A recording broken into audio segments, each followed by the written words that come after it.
welcome to Catalan News. Time is running out to know the fate of Catalonia. Will its autonomy be suspended? Will Parliament declare independence beforehand? How will civil servants react to a possible intervention?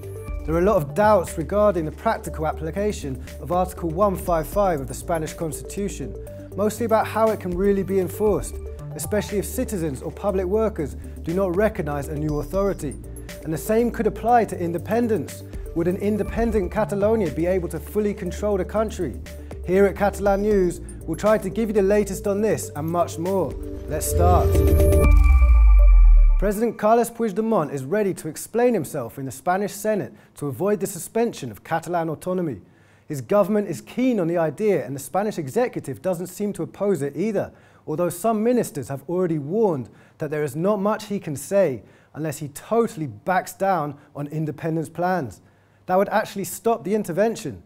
A possible face-to-face debate between Puigdemont and Spanish President Mariano Rajoy may also be on the cards, although there are some daily issues making it difficult. Any alternative to a political clash between the governments of Madrid and Barcelona seems less likely every day. The Spanish government has invited Catalan President Carles Puigdemont to speak in front of the Senate before the chamber votes on the activation of Article 155 on Friday. That is the decision that will effectively suspend self-rule in Catalonia. The Catalan government say that Puigdemont will be happy to go as he has nothing to hide, yet it is not sure whether this will happen. El president va con todo convencimiento a defender una cosa y, por tanto, el miedo al debate no ha existido nunca. Es un tema de compatibilidad de horarios, si es posible o no, porque ellos saben que hay un pleno en el Parlamento. The Catalan Parliament is to meet on Thursday, a day before the Spanish Senate. The Parliament plenary is set precisely to discuss a response to the upcoming takeover from the Spanish government. The Spanish Senate has invited Puigdemont to speak in Madrid either on Thursday or on Friday. So there are two very important meetings on the same day. In Madrid, a vote to potentially suspend Catalan self-government. In the Catalan Parliament, a response to just that. And what could it be? A formal declaration of independence? Or might Puigdemont call early elections before Madrid tries to do it in his name? Puigdemont's pro-independence allies, the CUP, frontally refuse this last option. MPs warned today that early elections would be the worst possible scenario, the most efficient and lethal tool to stop the pro-independence movement, as conservatives in Spain have already hinted that they could ban pro-independence platforms from running in elections. Meanwhile, the messages from Madrid are somehow mixed. Me parece que es una buena señal, ¿no? Que vaya al Senado y que pues exprese sus puntos de vista. Si hay posibilidades de que no se tenga que aplicar en la práctica, bienvenida sea. What are these possibilities? Some days ago, the Spanish government seemed happy with early elections, but today they said that would not prevent them from using Article 155 and prompted Puigdemont to give up independence plans. Meanwhile, today, the Parliamentary Assembly of the Francophone, that includes more than 80 French-speaking countries, urged Spain to avoid suspending Catalan autonomy and to start negotiations. In the European Parliament in Strasbourg, some Catalan and Spanish MEPs raised the issue in a plenary, while others asked for solutions in comments to Catalan News. Estamos a 3 días de un auténtico desastre. La intervención de la Generalitat supone la intervención de una institución restablecida antes de la promulgación de la Constitución de 1978 y nos va a llevar a una crisis política, social de enormes dimensiones. La Comisión aplaude las medidas del Gobierno español para suplantar la democracia en Cataluña y dirigirla desde Madrid, como si Cataluña fuera una colonia. ¿Se suplanta la democracia y aplauden? ¿Cómo es posible? Hoy, como hace 100 años, hay políticos insensatos capaces de poner en riesgo a sus ciudadanos por el soberanismo y la supremacía étnica. And one of the worst things that personally bothers me is that the EU seems to be giving Rajoy carte blanche. And I believe that that is unacceptable. To me, the biggest disappointment out of all of it has been the response of the European Union, which has been effectively to sit on their hands, to turn the other way, to pretend that it's not happening. The European Federation of Journalists condemned yesterday any attempt from the Spanish government to take direct control of public media in Catalonia. Today, we can speak with Ismael Nafria, board member of the Catalan Association of Journalists, an organisation made up of more than 4,000 media professionals in Catalonia. Mr. Nafria, welcome and good evening. Hi, good evening. What is the official position of the Catalan Association of Journalists in regards to the Spanish government's intentions to take control of Catalonia's public media? Yeah, from the Catalan Association of Journalists, that it's a group with more than 4,000 professionals here in Catalonia. Clearly, we strongly condemn these intentions to take control under this infamous article now, the 155 of the Constitution.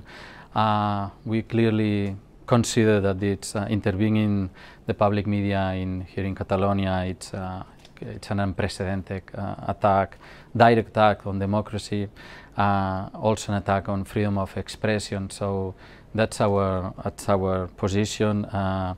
All those rights are rights that part of the Universal Declaration of Human Rights and many other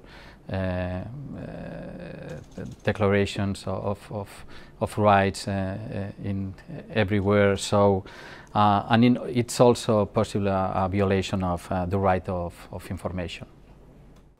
The Spanish government says it will use Article 155 in order to make sure objectivity and pluralism are respected in Catalonia's public media. This implies they consider these principles are currently not respected. Do you think that this is the case? Yeah, I think it's very clear that they are plural, and in fact we think that it's intolerable and inadmissible to question this professionalism of all the public media here in Catalonia, the TV3, Catalunya Radio and ACN.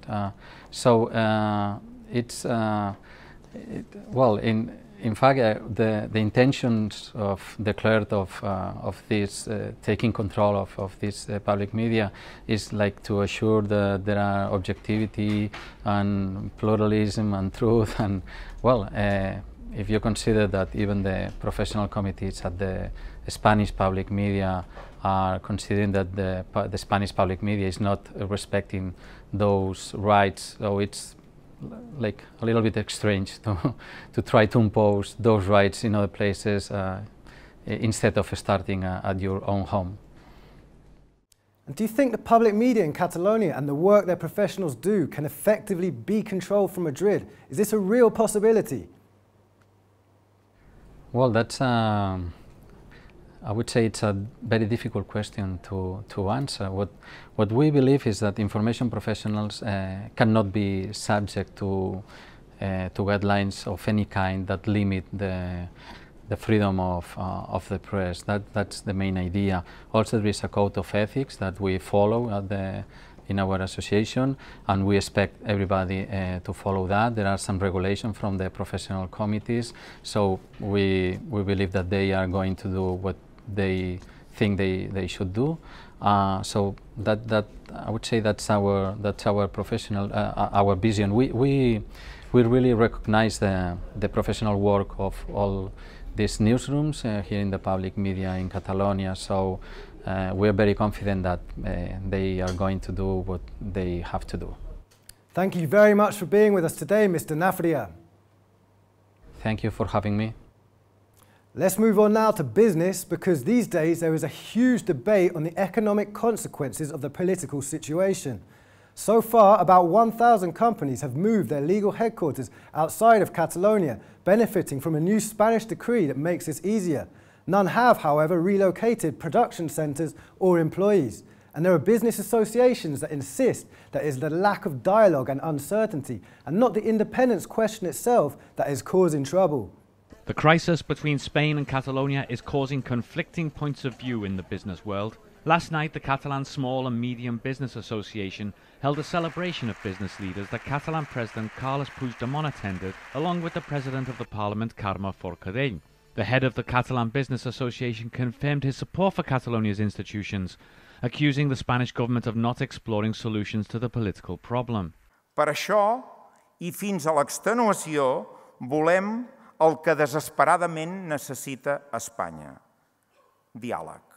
Meanwhile, the 2018 GDP growth forecast has been lowered by Barcelona's Chamber of Commerce. Its president, Miquel Valls, blames the current political situation, regretting the moving of more than 1,000 company headquarters out of Catalonia. He expressed his opposition to both a unilateral declaration of independence and the application of Article 155. Considerem que la responsabilitat de resoldre aquesta situació està en mans dels polítics que ens han portat a la situació. His counterpart in Girona, however, believes that recent statistics show that the economy remains unaffected. Despite companies leaving Catalonia, he said that both industry and employees are staying put. This is the case of automobile company SEAT. In a letter to its employees, the SEAT president said it would only make sense to move the company's headquarters out of Catalonia if there was no longer any legal protection. In fact, a top executive of the car company said that SEAT had received political and royal pressure to move their head office to Madrid. Let's talk now about an interesting cultural proposal in Mataró, a town not far from Barcelona.